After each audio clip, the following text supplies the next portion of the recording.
ఆశిస్తున్నావు అసలు ఇంకొక ఆలోచన చేయాలండి ఇటువంటిప్పుడు. ఎప్పుడు అసలు ఆ డబ్బు మనకెందుకు, మీ ఫోన్కి 4 లక్షలు బహుమతి వచ్చిందని మెసేజ్ వచ్చిందని, ఎందుకు నాకు 4 లక్షలు, నా బహుమతి ఎందుకు రావాలి, నేనేం కష్టపడలేదే, కష్టపడకుండా బహుమతి ఎలా తీసుకుంటాను నేను, ఈ ఆలోచన ఉంటే అటువంటి మోసాలకు లోను కావు. మనం కష్టపడిన చోట 10 రూపాయలు ఎక్కువ అడిగినా తప్పు లేదు, కానీ మనం కష్టపడిన దానికి సొమ్ము ఎలా ఆశిస్తామండి. అంటే మనలో లోపం ఉందా లేదు, మరి వాడు మోసం చేసేటంటే మనమే మోసం చేసుకున్నాం, మరి అత్యాశకు లోనయ్యాం, మోసపోయాం.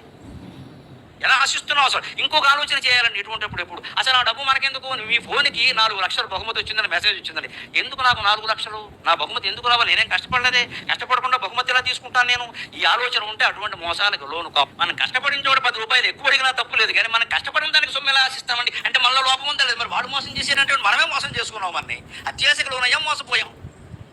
ఎలా ఆశిస్తున్నావు అసలు ఇంకొక ఆలోచన చేయాలండి ఇటువంటిప్పుడు. ఎప్పుడు అసలు ఆ డబ్బు మనకెందుకు, మీ ఫోన్కి 4 లక్షలు బహుమతి వచ్చిందని మెసేజ్ వచ్చిందని, ఎందుకు నాకు 4 లక్షలు, నా బహుమతి ఎందుకు రావాలి, నేనేం కష్టపడలేదే, కష్టపడకుండా బహుమతి ఎలా తీసుకుంటాను నేను, ఈ ఆలోచన ఉంటే అటువంటి మోసాలకు లోను కావు. మనం కష్టపడిన చోట 10 రూపాయలు ఎక్కువ అడిగినా తప్పు లేదు, కానీ మనం కష్టపడిన దానికి సొమ్ము ఎలా ఆశిస్తామండి. అంటే మనలో లోపం ఉందా లేదు, మరి వాడు మోసం చేసేటంటే మనమే మోసం చేసుకున్నాం, మరి అత్యాశకు లోనయ్యాం, మోసపోయాం.